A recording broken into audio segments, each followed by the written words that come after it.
خانقاہ ربانیہ نقشبندیہ روحانی مولد پیر مفتی احسن محمود نقشبندی صاحب صلی اللہ تعالی علیہ وسلم ہمیں پڑوسیوں کا چوتھا حق بتایا کہ ایک پڑوسی کا دوسرے پڑوسی پہ چوتھا حق یہ ہے اس کے غم کے اندر شریک ہونا۔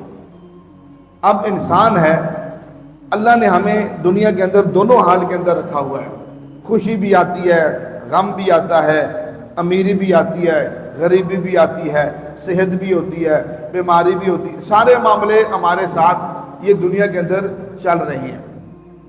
اب کوئی حال آ گیا، غم آ گیا، کوئی فوتگی ہو گئی، ان کے اوپر کوئی چوری ہو گئی، کوئی پریشانی ہو گئی، کوئی بے شمار قسم کے غم کے حالات ہیں، ان کا کوئی بندہ گم ہو گیا، وہ اپنی پریشانی میں ہمیں پرواہی کو نہیں ہے۔ اب حضور پاک صلی اللہ علیہ وسلم نے فرمایا غم کے اندر اپنے پڑوسی کے ساتھ شریک ہونا یہ تمہارا حق ہے، یہ حق کا درجہ رکھتا ہے، یہ تمہارے حقوق میں سے ہے، پڑوسی کے حقوق میں سے ہے کہ تمہارے ذمے ہے کہ اس کے غم کے اندر شریک ہو۔ اب غم کے اندر جو شریک ہوا جا رہا ہے، اگر کوئی فوتگی ہو گئی تو جا کر تعزیت کے الفاظ بولنا۔ تعزیت کے الفاظ کا مطلب کہ اس پڑوسی کے غم کو ہلکا کرنا۔ غم کو تعزیت کا مطلب کیا ہوتا ہے؟ ہم تعزیت کا مطلب ہمارے سارے کام ہی الٹے ہیں، اللہ معاف فرمائے، ہم سیدھا چلنا پسند ہی نہیں کرتے، ہمیں سیدھا چلنے میں مزہ ہی نہیں آتا، ہم الٹے۔ اب تعزیت کا مطلب یہ ہے کہ آپ کسی کی فوتگی میں گئے، آپ ان کے پاس بیٹھ کر تعزیت کے الفاظ بولیں، بھائی اللہ پاک آپ کو صبر جمیل نصیب فرمائے، مرحوم کو جنت الفردوس میں اللہ ٹھکانہ نصیب فرمائے، یہ دنیا فانی ہے، ہم سب نے چلے جانا ہے، آج یہ بھی چلے گئے، کل ہم بھی چلے جائیں گے، اللہ ہمیں آخرت کی تیاری کی توفیق نصیب فرما دے۔ ایسے الفاظ بول کر اگلے کے غم کو کم کرنا یہ شریعت کا حکم ہے۔ ہم کیا کہتے ہیں؟ دعا اکسو جی، حق کا راستہ، چلو بیٹھ لو۔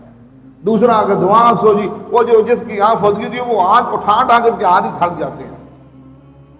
اب یہ 100% یہ جو ہمارا دعا کرنا جا کر کیا نہ دعا کرو، یہ خلاف شریعت عمل ہے۔ قرآن و حدیث میں اس کا کہیں بھی ذکر نہیں، حضور سے کہیں بھی ثابت نہیں، صحابہ سے کہیں بھی ثابت نہیں کہ دعا کرنا۔ بھئی آپ نے دعا کرنی ہے تو گھر سے کر کے جائیں دعا ان کے لیے، گھر سے آپ ان کے لیے جنگ ہے، یا اللہ میں فلانے مرحوم کے پاس جا رہا ہوں، ایک دفعہ سورۃ فاتحہ 3 دفعہ سورۃ اخلاص پڑھ کے ان کو ہدیہ کر کے جائیں، یہ اصل دعا ہے۔